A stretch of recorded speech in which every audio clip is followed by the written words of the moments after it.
Little Miss Drop Stitch. In today's video I will be showing you a certain type of increase. Okay, it's called knit front and back, or if it's on the other side it's called purl front and back. In your instructions it might be abbreviated as KFB for knit front back or PFB for purl front and back. Okay, so for knit front and back we've knitted up to where we want to make the increase. Okay, and then all we need to do is go to knit as normal, okay, front to the back. Wrap our yarn round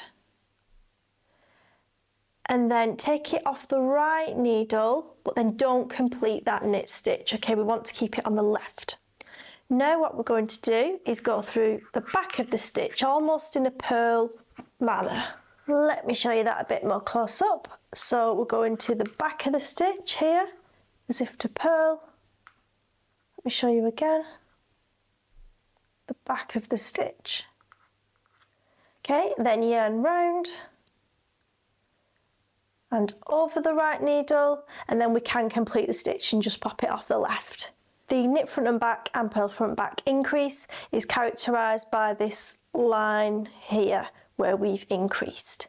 So I will now meet you on the purl side so we can learn how to purl front and back. Now we're at the point where I want to purl front and back. Go in a downwards manner through the front of the stitch to purl as normal. Pop it off the right but not off the left needle. And this is slightly different to our knit front and back. So there we have the loop at the back of the stitch, but we're not doing that, okay? We're not going downwards. This might seem a little bit tricky, so I would suggest if you're a tight knitter, sizing up a needle or taking a look at your tension.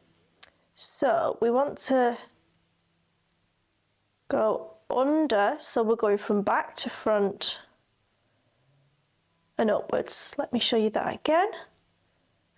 So we've done our purl bit. Now we're going to go back to front of the back of the stitch. Okay, yarn round, pop off the right needle and off the left to complete. Let's just have a look here at the front of our work where we made that previous increase, the knit front and back. Okay, so there's a bar, a line stitch there where we did increase. However, I do actually really like this increase, especially on a big project like a garment, because you don't notice those, especially when they're near the seam, as opposed to a make one which makes a hole, which is in a lot of patterns, but not really keen on. Well, thank you very much for watching today's video, and do give us a like, subscribe, thumbs up, all that good stuff so we can make more tutorials. Thank you.